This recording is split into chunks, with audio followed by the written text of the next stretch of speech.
Learn classes में आपका स्वागत है। आज हम अपना करंट अफेयर देखेंगे और आज का हमारा करंट अफेयर 1 से 2 मई का है। चलिए हम अपना करंट अफेयर का स्टार्ट करते हैं। हमारा पहला क्वेश्चन है, बांग्लादेश के 22वें राष्ट्रपति के तौर पर किसने शपथ ली है? तो यह शपथ ली है मोहम्मद शहाबुद्दीन चुप्पू जी ने। अब ये जो है वो अब्दुल हमीद जी का स्थान लेंगे। अब हम बांग्लादेश के बारे में जानते हैं। तो बांग्लादेश के प्रधानमंत्री जो है वो शेख हसीना है और बांग्लादेश का मुद्रा बांग्लादेशी टका है और बांग्लादेश की राजधानी ढाका है। चलिए हम अपने नेक्स्ट क्वेश्चन की तरफ बढ़ते हैं। भारत की पहली वाटर मेट्रो को हरी झंडी किसने दिखाई? तो यह दिखाई है पीएम मोदी जी ने। और यह कहाँ दिखाई? तो यह कोच्चि में दिखाई। और अगर आपसे पूछ ले कि कोच्चि जो है वो किस राज्य में है या फिर भारत की पहली वाटर मेट्रो किस राज्य में स्थापित की गई है, तो आप क्या बता देंगे? केरल राज्य में। अब ये जो है वो शहर के साथ निर्बाध कनेक्टिविटी के लिए बैटरी संचालित इलेक्ट्रिक हाइब्रिड नौकाओं के माध्यम से कोच्चि के आसपास के 10 द्वीपों को जोड़ेगा। अगर आपसे क्वेश्चन पूछे कि ये जो पहली वाटर मेट्रो है वो कितनी द्वीपों को आपस में जोड़ेगा, तो आप क्या बता देंगे? 10 द्वीपों को आपस में जोड़ेगा। चलिए अब थोड़ा केरल के बारे में जानते हैं। तो केरल की राजधानी है तिरुवनंतपुरम। यहाँ की राजभाषा है मलयालम और जो केरल राज्य का गठन किया गया है वो 1 नवंबर 1956 ईस्वी में किया गया। केरल के जो राज्यपाल है वो आरिफ मोहम्मद खान है और यहाँ के मुख्यमंत्री पिनाराई विजयन है। चलिए हम अपने नेक्स्ट क्वेश्चन की तरफ बढ़ते हैं। मैंने जितने भी पिक्चर्स दिखाए हैं वो क्वेश्चन से रिलेटेड है ताकि आप उन चित्रों के माध्यम से क्वेश्चन को ज़्यादा से ज़्यादा टाइम तक याद रख सकें। अब हमारा नेक्स्ट क्वेश्चन है, सूडान से 3000 भारतीयों को निकालने के लिए किस ऑपरेशन की शुरुआत की गई है? तो यह शुरुआत की गई है ऑपरेशन कावेरी की। अब देखिए, कोई भी ऑपरेशन शुरू किया जाता है तो उसका जो नाम रखा जाता है वो एक विशेष चीज़ों से जुड़ता हुआ रहता है। ठीक है, तो अब जो ऑपरेशन कावेरी है उसके नाम के पीछे की क्या जो सच है वो कैसे उसका नाम पड़ा, ये देखते हैं। तो कावेरी जो है वो कर्नाटक और तमिलनाडु के दक्षिणी राज्यों से होकर बहने वाली प्रमुख नदियों में से एक है। यह नदी क्षेत्र जो है वो लोगों के लिए काफ़ी पवित्र मानी जाती है और देवी कावेरी अम्मा माँ कावेरी के रूप में पूजी जाती है ये जो कावेरी नदी है, इसलिए इस मिशन को मिशन कावेरी या ऑपरेशन कावेरी नाम दिया गया है। चलिए हम अपने नेक्स्ट क्वेश्चन की तरफ बढ़ते हैं। 64 साल बाद व्यक्तिगत रूप से 1959 का रैमन मैग्सेसे पुरस्कार किसे मिला? तो यह मिला है दलाई लामा जी को। अब चलिए रैमन मैग्सेसे पुरस्कार के बारे में अगर जाने तो रैमन मैग्सेसे पुरस्कार जो होता है वो एशिया के व्यक्तियों एवं संस्थाओं को उनके अपने क्षेत्र में विशेष रूप से उल्लेखनीय कार्य करने के लिए प्रदान किया जाता है। अगर आपसे ये पूछे कि रैमन मैग्सेसे पुरस्कार किस व्यक्तियों को दिया जाता है या अगर ये पूछे ये किस महाद्वीप के व्यक्तियों को दिया जाता है, तो आप क्या बता देंगे? एशिया महाद्वीप के। चलिए अब इसके बारे में और जाने तो इसे प्रायः एशिया का नोबेल पुरस्कार भी कहा जाता है। अगर आपसे क्वेश्चन पूछ ले एशिया के नोबेल पुरस्कार के नाम से किस पुरस्कार को जाना जाता है, तो आप क्या बता देंगे? रैमन मैग्सेसे पुरस्कार को। और यह जो रैमन मैग्सेसे पुरस्कार है यह रैमन मैग्सेसे पुरस्कार फाउंडेशन द्वारा फिलीपींस के भूतपूर्व राष्ट्रपति रैमन मैग्सेसे की याद में दिया जाता है।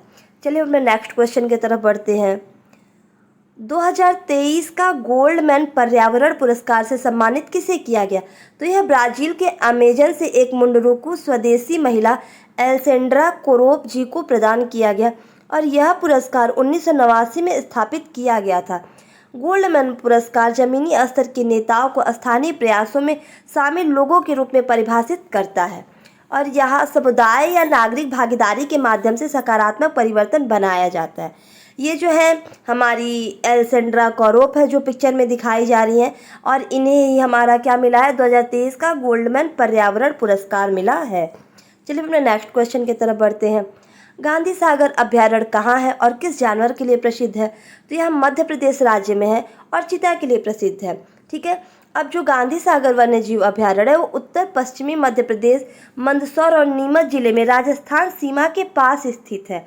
देखिए राजस्थान सीमा के पास स्थित है लेकिन राजस्थान में स्थित नहीं है, मध्य प्रदेश राज्य में स्थित है और इसे वर्ष 1974 में एक वन्य जीव अभ्यारण्य के रूप में अधिसूचित किया गया था। चलिए अपने नेक्स्ट क्वेश्चन की तरफ बढ़ें। हाल ही में किस देश ने रतन टाटा को अपने सर्वोच्च सम्मान नागरिक सम्मान से सम्मानित किया? तो यह ऑस्ट्रेलिया देश ने अपने सर्वोच्च सम्मान ऑर्डर ऑफ ऑस्ट्रेलिया से रतन टाटा जी को सम्मानित किया है। चलिए हम अपने नेक्स्ट क्वेश्चन की तरफ बढ़ते हैं। नेशनल मेडिकल डिवाइस पॉलिसी के तहत कितने मेडिकल डिवाइस पार्क की स्थापना की जाएगी? तो यह टोटल 4 मेडिकल डिवाइस पार्क की स्थापना की जाएगी और यह 4 राज्य में की जाएगी। और किस किस राज्य में की जाएगी? तो यह हिमाचल प्रदेश, मध्य प्रदेश, तमिलनाडु और उत्तर प्रदेश, इन 4 राज्यों में किया जाएगा। देखिए, आप ये क्वेश्चन में ज़रूर याद रखिए कि कौन कौन से राज्य में स्थापित किया जाएगा, क्योंकि ये तो क्वेश्चन पूछ सकता है कि कितने मेडिकल डिवाइस पार्क होंगे, तो 4 आप बता देंगे। लेकिन अगर आपसे क्वेश्चन पूछ ले इनमें से किस विकल्प में हमारे मेडिकल डिवाइस पार्क की स्थापना की जाएगी, तो अगर आपको इन 4 में से कुछ भी दिखेगा तो आप क्या करेंगे? मार्क कर देंगे। और आपसे ये भी पूछ सकता है इनमें से कौन सा ऐसा है जहाँ पे मेडिकल डिवाइस पार्क की स्थापना नहीं की जाएगी। तो अगर इन 4 में से जो भी आपको अलग दिखेगा आप उसे कर देंगे, तो आपका आंसर क्या होगा? सही हो जाएगा। तो हमें कितने के साथ साथ ये भी करना होगा कि कहाँ कहाँ पे यह स्थापित किया जा रहा है। चलिए अपने नेक्स्ट क्वेश्चन की तरफ बढ़ते हैं। किस अमेरिकी राज्य ने दिवाली को आधिकारिक राज्य के अवकाश के रूप में मान्यता दी है?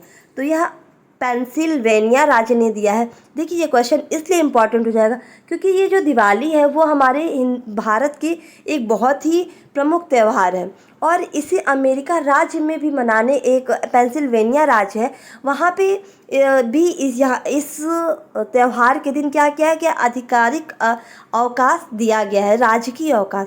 इसलिए ये क्वेश्चन अपने आप में ही बहुत इम्पॉर्टेंट हो जाता है। चलिए हम नेक्स्ट क्वेश्चन की तरफ बढ़ते हैं। किस भारतीय अमेरिकी ने अप्रवासी उपलब्धि पुरस्कार 2023 जीता है? तो यह नीलाबेंदा पुड्डी जी ने जीता है। यह पुरस्कार किसी ऐसे व्यक्ति या संगठन को प्रतिवर्ष प्रदान किया जाता है जो अप्रवासियों के राष्ट्र के रूप में अमेरिका के इतिहास के प्रति समर्पण और मानवीय आव्रजन नीतियों की वकालत करता है। आपको हमारा वीडियो अच्छा लगे तो प्लीज़ इसे लाइक, सब्सक्राइब और शेयर ज़रूर करें। साथ ही साथ हमारे इंस्टा, फेसबुक और टेलीग्राम पेज से जुड़ने के लिए हमारे डिस्क्रिप्शन बॉक्स को ज़रूर देखें। Thank you.